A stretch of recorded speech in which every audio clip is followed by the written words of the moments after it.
McGee TV.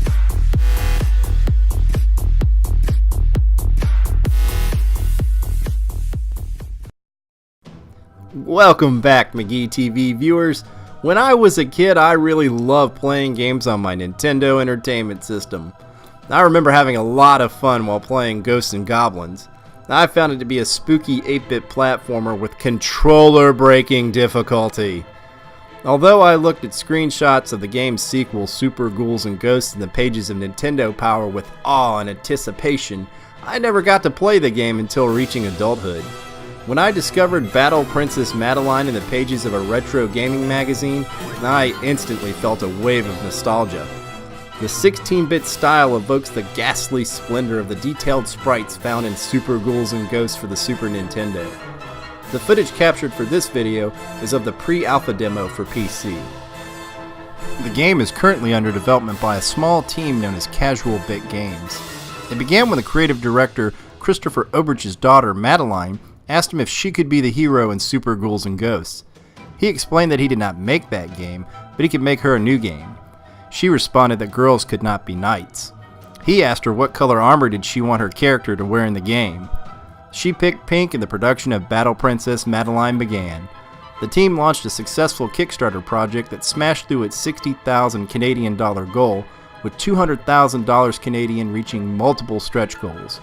The game is set to release around first quarter next year for all current generation consoles and for PC on Steam.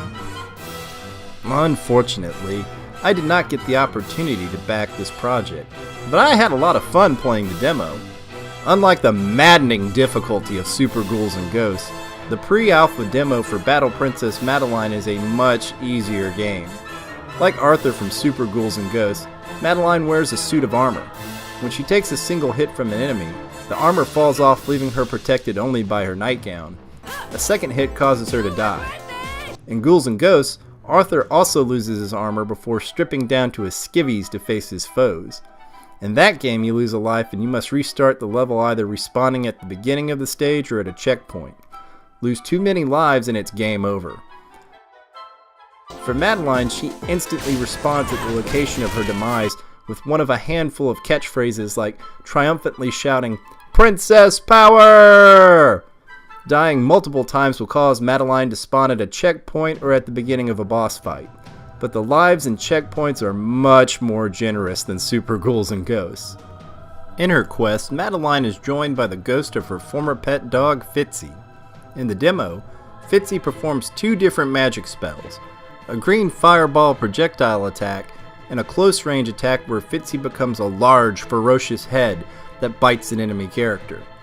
In a manner that is similar to charging Mega Man X's Buster Cannon, you hold a button to charge the attack spell before releasing the button and unleashing Fitzy on your opponent. During the first stage, Madelyn's grandfather, a knight, also accompanies her in battle. He follows her throughout the stage, defeating enemies with a sword. Madelyn's primary method of attack is to throw spears, but she can also find upgrades hidden throughout the levels. Kneeling before statues and graves, Madelyn pays tribute to the dead. In return, she receives an assortment of bonus items. In each of the game's two main stages, there is a hidden key. After Madelyn finds the key, Fitzy carries it in his mouth, preventing him from attacking opponents. Carrying the key to a locked gate allows Madelyn to enter two bonus stages with destructible walls. During my playthrough, I found weapons such as a sword, throwing axes, magic fireball projectiles, and throwing lances, and two fancy suits of more durable armor. Madelyn may also find collectible items such as doll versions of the game's enemies and NPCs. After completing the two main stages, the player may access an overworld map. This allows you to move between the game's stages and to visit the village and the castle.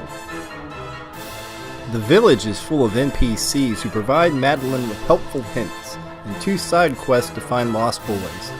Both boys are hidden in the secret stages locked behind the aforementioned gates.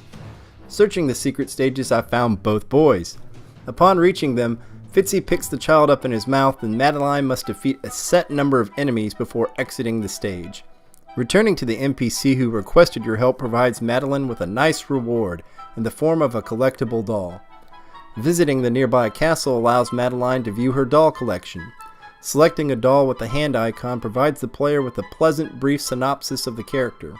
I really enjoyed finding the secrets, and I believe that it adds significant replay value to the game. At the menu screen, you can select between Story Mode or Debug Mode. Selecting Story Mode allows you to play the game, while Debug Mode allows you to modify controls or to select between a chiptune arcade-style soundtrack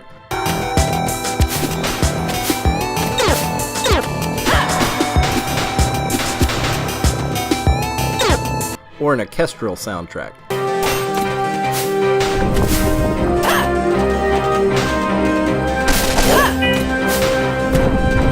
I truly enjoyed listening to both, with neither surpassing the other. Gryzor87, who crafted the music for another Ghouls and Ghosts inspired platformer, Maldita Castilla, created an amazing soundtrack for this game.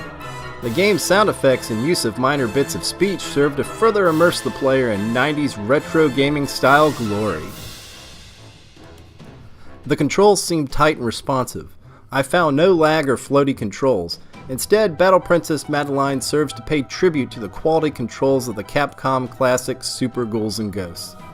Platformer games require a set of solid controls to give players a sense of control when leaping between moving, floating platforms and dodging enemy attacks. When I died in the game, I knew it was my fault, not due to poor controls or bad level design. I encountered no cheap deaths, which is something often easy to ignore when playing a game that runs this smooth.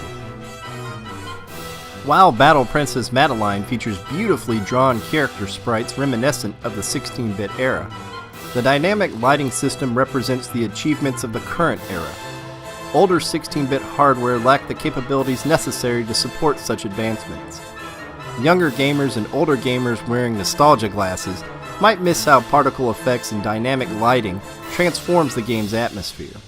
The ghostly glow of Fitzy, the warm light of a torch, or the bluish clouds surrounding a torrent of rain create a visual experience incompatible with the hardware of yesterday, and achievable only by the advances in hardware and software.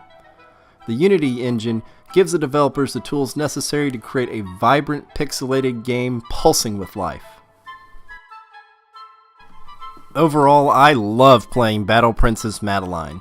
I first saw the game as a screenshot in an article of a retro game magazine at a local shopping mall. Instantly, I recognized the homages to Ghouls and Ghosts. Fortunately, this game does not include the controller-breaking difficulty of that game.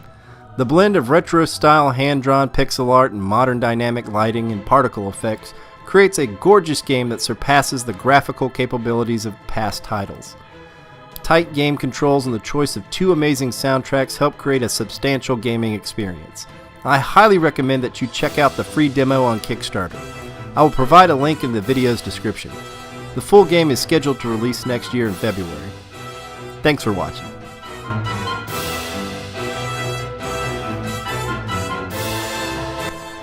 Please let me know if you agree or disagree with my review by commenting below, or visiting us at McGeeTV.com, or on social media at McGee_TV on Twitter, Instagram, and Facebook.